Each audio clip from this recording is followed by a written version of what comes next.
welcome to this program in the Our Finger Lakes History Series. I am Seneca County historian Walter Gable. In this program, I am going to talk about ferries that operated on Cayuga Lake. Before there were railroads, and even until there were improved roads or highways, there were ferry boat operations on the various Finger Lakes. For the sake of length of this program, I will be dealing solely with ferries on Cayuga Lake, which had the first ferry of any ferry on the Finger Lakes and also the longest operating one. These ferries made it possible for people and goods and services to get from one side of Cayuga Lake to the other side of the lake without having to go all the way around one end of the lake. This was especially important for those ferry boat operations that were more about midway of the length of the lake. Not too much is known about some of the early ferry boat operations, but I will discuss in detail some ferries of which much is known. In the years 1808 to 1866, the state of New York issued 18 licenses to operate ferries across Cayuga Lake. The major routes involving Seneca County are shown on this map.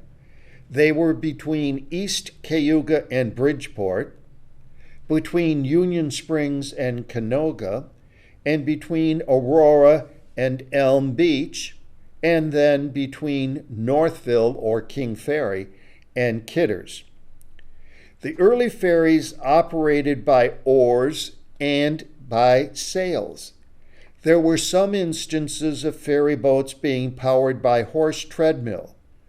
By the time steam power was available on boats, these ferry boat operations largely came to an end. These early ferry boats on Cayuga Lake were rather simple boats. In fact, the earliest such ferry was probably just a large rowboat. Then came a still larger rowboat that had a sail. Shown here are large boats that could accommodate full wagons with their horses, as well as passengers and supplies. The bottom picture shows a ferry boat powered by a horse treadmill to turn the side paddle wheels. These two pictures, however, are not pictures of actual ferries on Cayuga Lake. The first ferry line operation on Cayuga Lake began operation in 1789. This ferry became known as the Harris Ferry.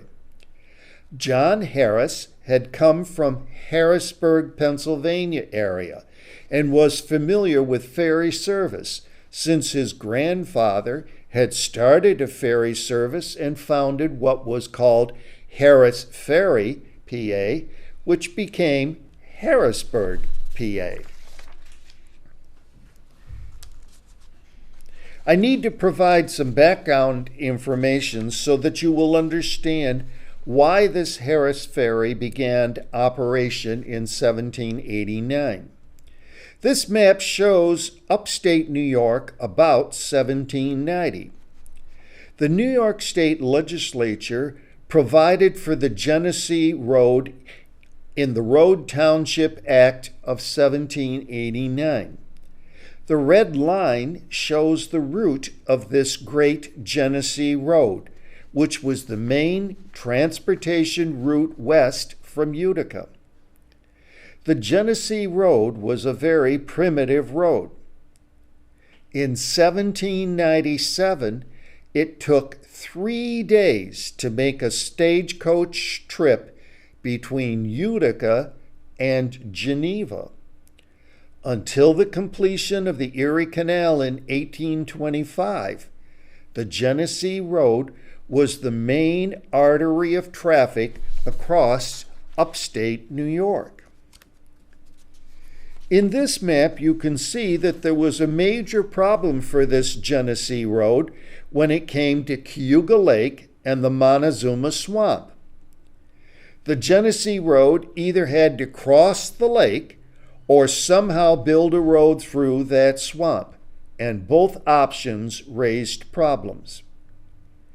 It appeared that crossing Cayuga Lake was easier than trying to build a road through the Montezuma Marsh. Also, look at this map and pretend you are a farmer living midway along Cayuga Lake and want to get to the other side of the lake. To go by land, you would have to proceed to one end of the lake and then travel back to about the middle of the lake on the other side. That should help you realize how valuable time-wise it would be to have a ferry boat that could transport you simply across the lake. Even if that journey by water ferry might take a couple of hours, counting loading, traveling, and unloading times, it was still faster than having to travel all the way around one end of the lake. As I've indicated, the initial way to cross Cayuga Lake was by use of a ferry boat. The Harris Ferry began operation in 1789, owned and operated by James Bennett and John Harris. James Bennett resided on the west side of Cayuga Lake, while John Harris resided on the east side of the lake at Cayuga Landing, basically known today as the hamlet of Cayuga. You will note on the map that the original ferry route of 1789 crossed the lake in a diagonal route between Cayuga Landing and the present location of Cayuga Lake State Park. Starting in 1795, the ferry boat route was adjusted northward so that the western terminus was at Bridgeport, sometimes called West Cayuga. The quote by Elijah Miller in 1795 gives us the idea that this was a rather simple ferry boat operation, with the likelihood that the boat was not very big in size.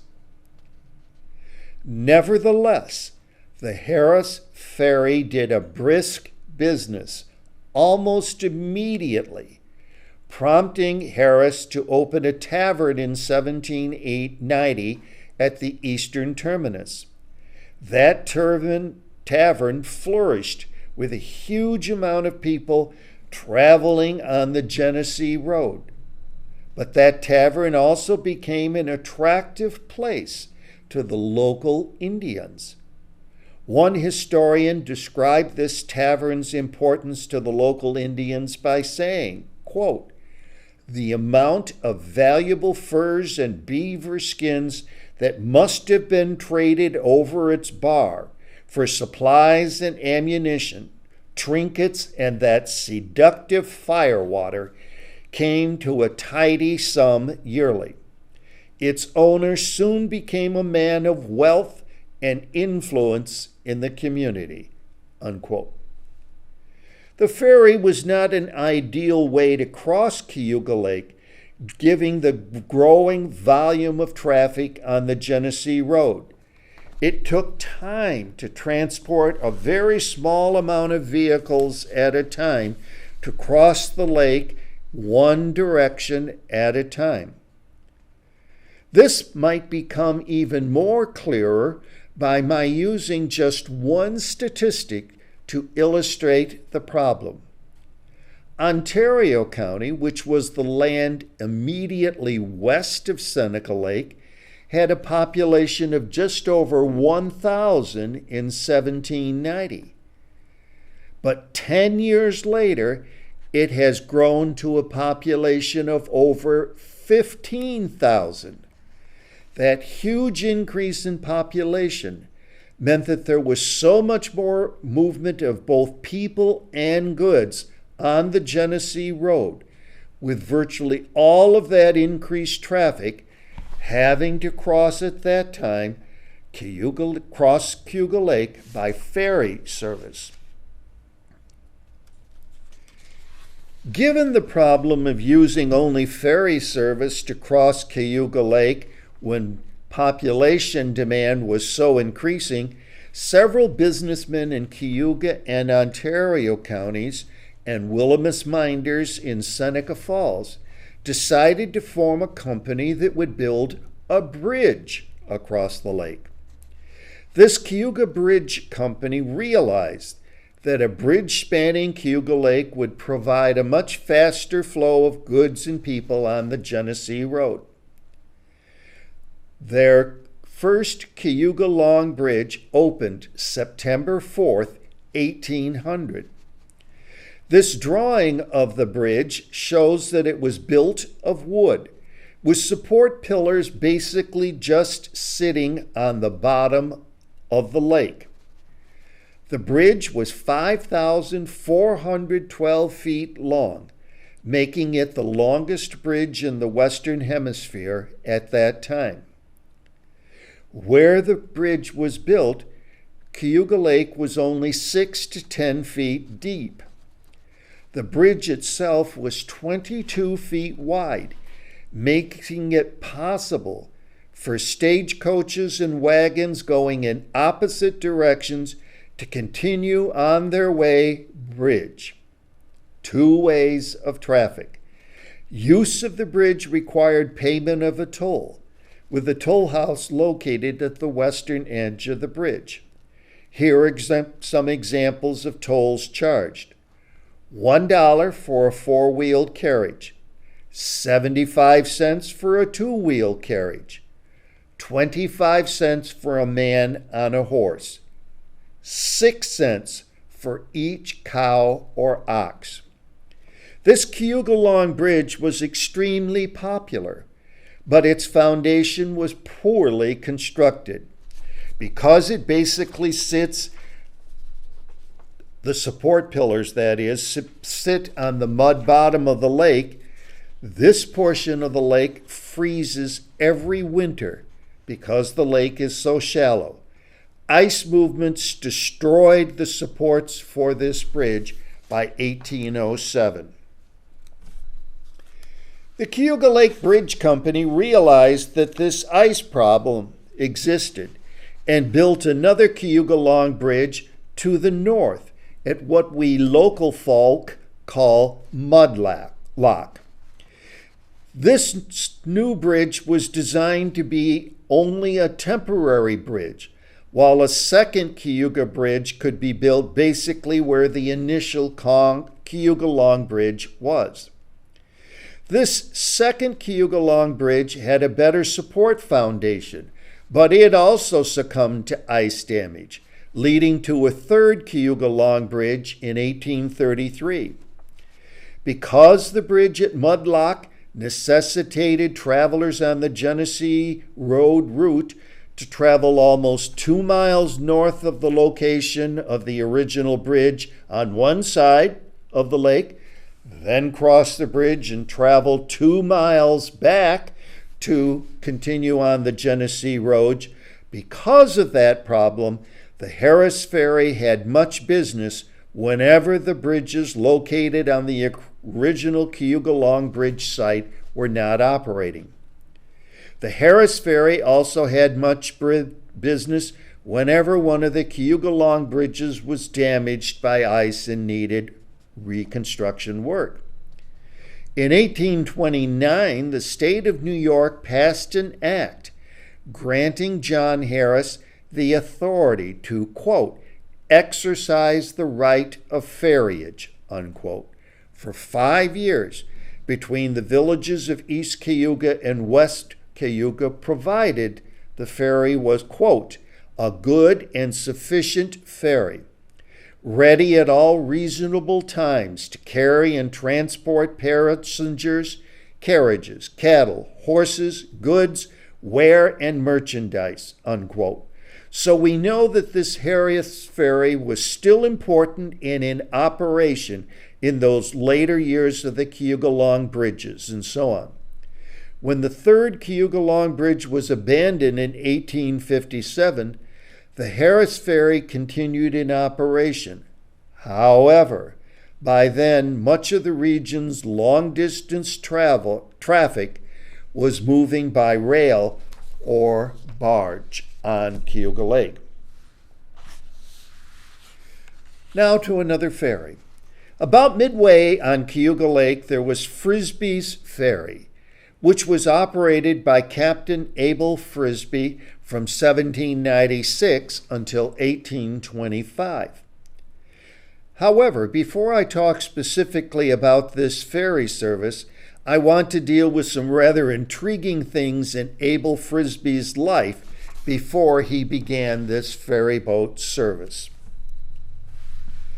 Captain Abel Frisbee had quite an adventurous life before he settled in what is today Seneca County. Following in the footsteps of his father, Abel Frisbee was a sailor. He first was a sailor on vessels carrying on trade between the West Indies and the Carolinas. He captained a boat that floundered in heavy seas, with only himself and a few other crew members surviving. Then, as a ship captain in the U.S. Navy in the Revolutionary War, his boat shipwrecked. He spent about 7 years in a British prison after being captured. Meanwhile, his wife had remarried. When Abel Frisbee finally showed up to her, she had to decide which man to stay with, and she chose Abel. Abel Frisbee tried farming, but soon moved to the west shore of Cayuga Lake, in the southeastern part of Lot 78 in the town of Romulus in what becomes Seneca County. Given all his sailing experience, it should not be surprising that he soon established a ferry boat service on Cayuga Lake. This Frisbee's Ferry on Cayuga Lake operated from 1796 until 1825, about midway on the lake. More specifically, this ferry operated between Aurora on the east shore of Cayuga Lake and a spot near Elm Beach on the west shore of Cayuga Lake. Frisbee's Ferry consisted of a rowboat to and from Aurora to Frisbee's property on Romulus Lot 78. This was a distance of a good 3 miles across the lake.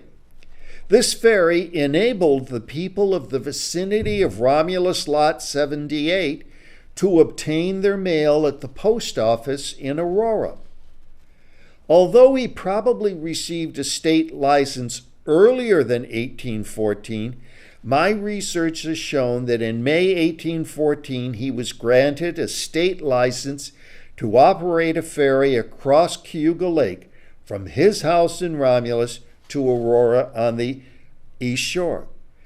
He ferried passengers and mail in all seasons because this portion of the lake very rarely froze. The fares were 37.5 cents per person and 19 cents for every 100 pounds of goods. As this ferry operation prospered, Abel Frisbee built on his shoreline a tavern and a distillery. As this 1935 erected historic marker suggests, a settlement developed near the site of his ferry landing in Romulus town. This marker was refurbished in 2020 in a program authorized by the Seneca County Board of Supervisors. If you look closely at the bottom of this marker, you can see that it was repaired at some point. Look carefully where it says State Education Department, 1935. The damage was probably the result of a vehicular accident. But this refurbished historic marker stands as a visible evidence of the once flourishing little hamlet that grew up at the site of Frisbee's Ferry. The marker gives tourists some knowledge of this ferry operation. Interestingly, in this program, I am using the year 1796 that Captain Abel Frisbee started his ferry boat operation. But Bob Robinson, in his book Cayuga Lake Boating, uses the year 1798 as the starting date.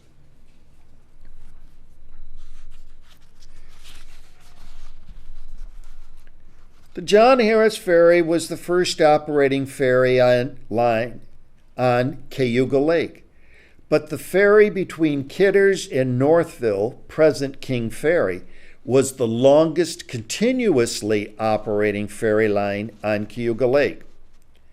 This Kidders-Sheldrake to Northville King Ferry route was a natural location for a ferry across Cayuga Lake. I say this because this route is midway of the length of the lake, with the result that ice formation on this part of Cayuga Lake is very uncommon. As I have indicated earlier in this program, between 1808 and 1866, the state of New York granted 18 licenses for operation of ferries on Cayuga Lake. This ferry route service is one of those licensed operations.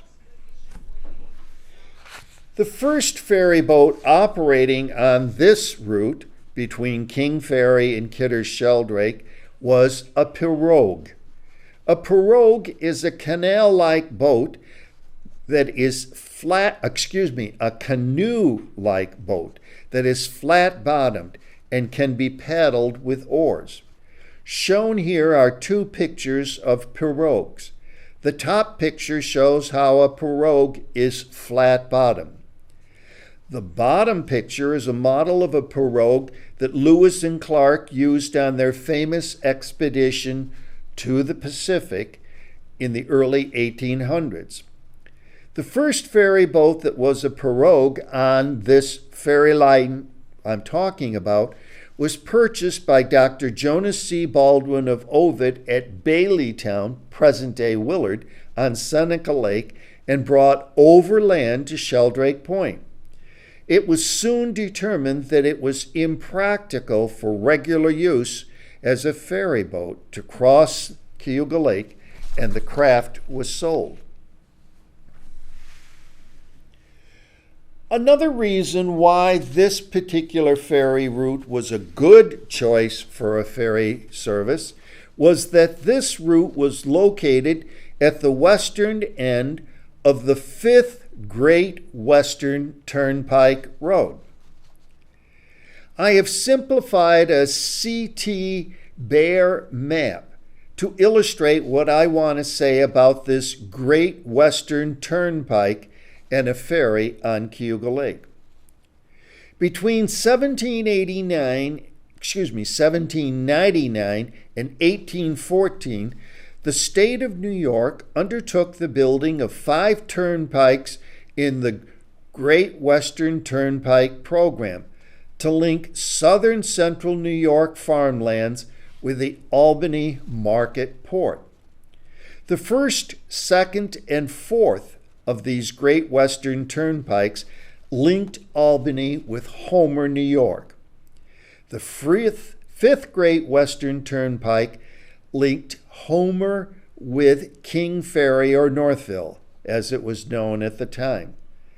The fifth Great Western Turnpike route is basically the route of New York State Route 90 today between Homer and King Ferry. This fifth Great Western Turnpike then connected with the Cayuga Lake Ferry between King Ferry and Kidders. The hamlet of Northville became known as King Ferry by 1904. The first merchant in this area was Captain David Ogden, and the small community that developed around his store became known as Ogden's Corners. In 1807, a post office was established there with Captain David Ogden as the postmaster. The post office was called King Ferry, and this began the process of the eventual name of the community to be changed to King Ferry, although the name Northville was used for this hamlet until about 1904.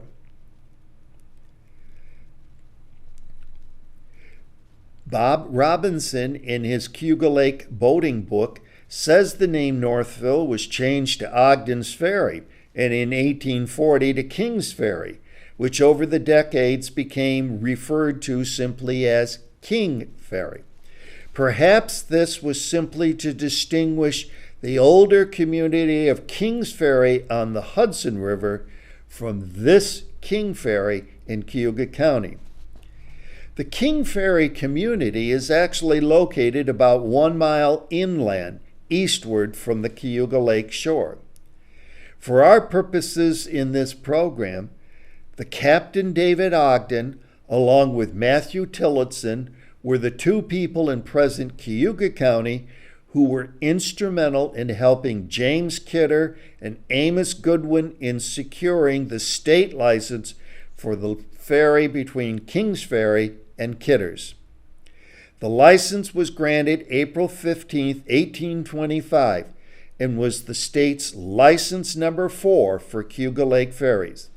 The license was for the purposes of establishing a ferry across Cayuga Lake to operate from or near the termination of the Turnpike Road on lot number 2 in the town of Genoa, to or near the dock or landing of James Kidder on the west shore of the lake. Following the ferry licensed by Kidder and Goodwin, the ferry changed ownership many times, as well as changes in the nature of the boat and how it was powered.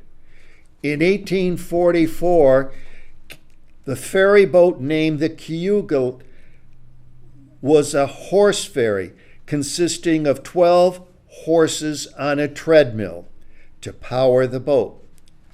This was an expensive operation and was replaced by a smaller boat in 1861. In this frame, you see some pictures of various types of horse ferries. I haven't found a picture of the Cayuga, but these visuals give you some idea of the large operating expense of a horse ferry and how it limits the space for passengers and cargo, unless it is a very large boat. These pictures only show 2 horses operating a treadmill, and you need to remember that this Cayuga boat was operated by 12 horses. This 1861 replacement ferry boat was named the A.M. Shaw and was built for Horace C. Tracy of Kidder's Ferry. At least one historical source, however, has called it the O.T. Shaw. In what we know today as Kidder's, Horace Tracy built a home on the corner of Lake Road and Deer Lick Springs Road, and just south of the house he built a hotel with a landing that became known as Tracy's Landing. The A.M. Shaw boat was the ferry boat on this route until about 1882. Horace Tracy and Peter Fish had a new boat built by James Bennett, who ran a small shipbuilding operation in Sheldrake. The name for this new boat was the Polly Ann, a name which came from their wife's first names. The Polly Ann was a rather large sailboat, but also had a 1-horse treadmill. The horse was affectionately named Old Nell. The Polly Ann had a paddle wheel at the rear of the boat. Tracy hired Henry Quick to run this ferry boat. Horace Tracy passed away in 1878, and Henry Quick continued to run the Polly Ann with the help of his son James. Henry Quick was preparing his son Jim to take over operation of the ferry when Jim was ready and old enough to do so. It was about 1881 when Jim Quick took over operation of the Polly Ann as a ferry boat operating the 2 miles distance on Cayuga Lake between Kidders and the King Ferry station. This ferry boat operation was important in that it enabled residents and summer-only residents of that portion of the west shore of Cayuga Lake to connect with the train at the King Ferry station on the east side of the lake. Very cleverly, Jim Quick set up a 6-foot signboard painted white on one side and black on the other side as a signal. When the white side was out, that was a signal that could be seen on the other side of the lake, and it was a signal for the ferry to return to the other side of the lake to pick up passengers and or cargo.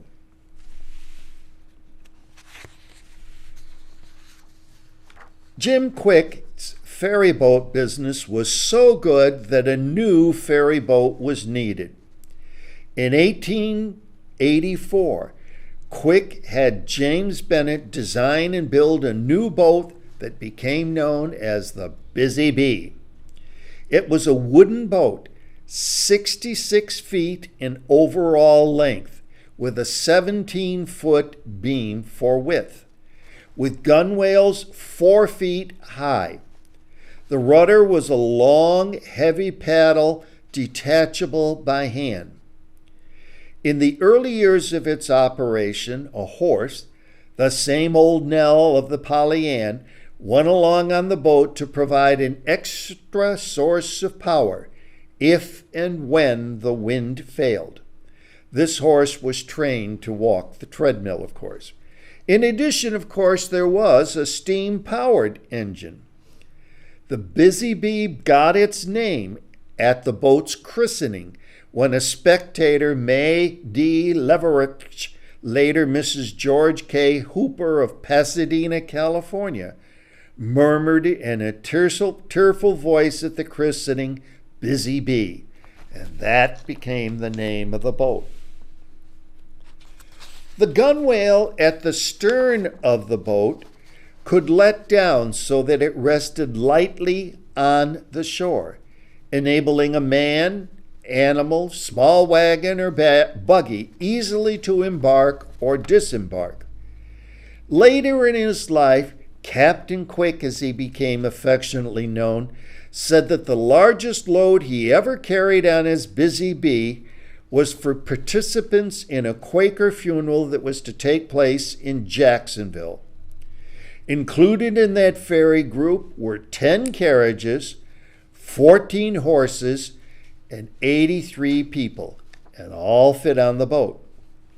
He also reported that another large party of 75 people were transported so that a German band could play at the Cayuga Lake Hotel at Sheldrake. The party group, of course, was also transporting their personal supply of a special German brew.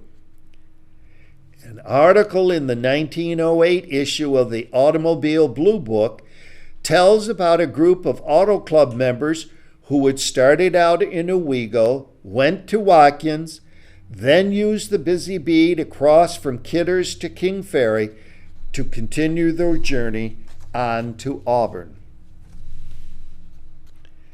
This picture shows two things I want to emphasize. First, you get an idea of the size of the boat when you see the 3 ladies seated up on top of the enclosed portion of the boat. Second, you see one of the 2 side paddle wheels and the smokestack for the steam engine. Using the horse and treadmill to power the boat, it took 1 hour to cross Cayuga Lake. With steam power, it took half an hour. With good sailing wind, the crossing took as little as only 9 minutes. Here are 2 images of Captain Jim Quick. On the left, as a young man, on the right, much later in his life. On April 21, 1886, the New York State Legislature granted Jim Quick a 20-year ferry license, giving him permission to travel from the end of the 5th Great Turnpike Road in King Ferry to or near the dock of Myron R. Cole at Kidders.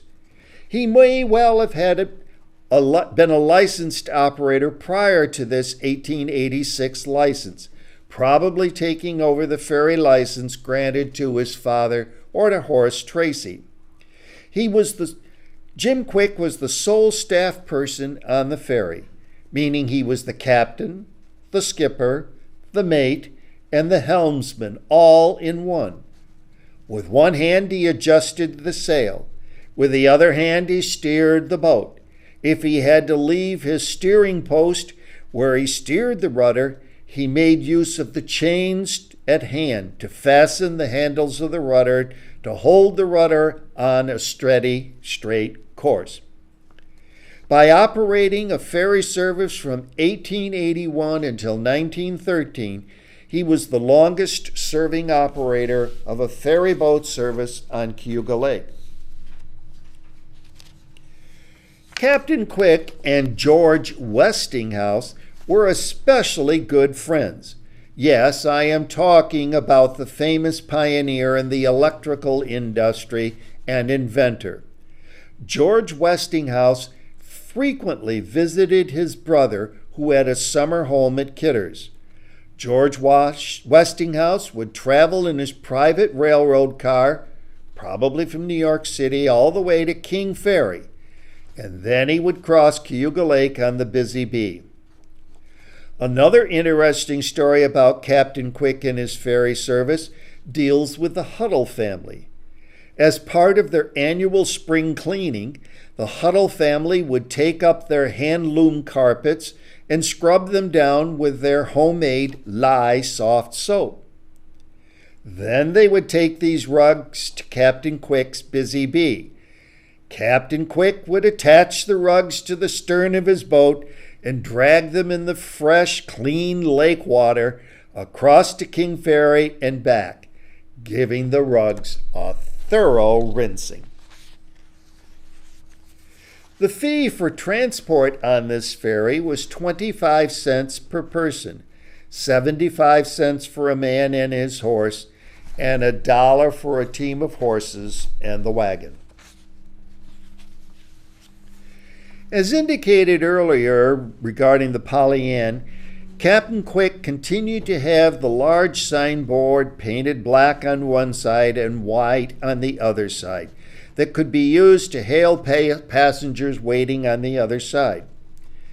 In addition to those situations, Captain Quick for 18 years made 4 regular trips daily to meet up with the passenger trains arriving at the King Ferry station. Besides transporting passengers who wanted to get to places on the west shore of Cayuga Lake, he would pick up mail bags headed for residents in Kidders and rural areas around Ovid and Interlaken. He could also take mail bags at the Interlaken post office and use the Busy Bee to ferry those mail bags to the King Ferry train station so that mail would get to Auburn faster than by using an all-train route. For many of these years, he was the postmaster at Kidders. Now, let me give you an example of what this made possible. Carrie Coleman in Kidders would get a letter from her daughter in Auburn. The letter would arrive on the morning train at King Ferry. She could receive that letter and mail back an answer to her daughter on an afternoon train stop that same day, and it would get back to Auburn. Following the spirit of the Postal Service by saying that nothing can stop the delivery of the mail, in the cold winter of 1885, the Busy Bee froze in 15 inches of ice.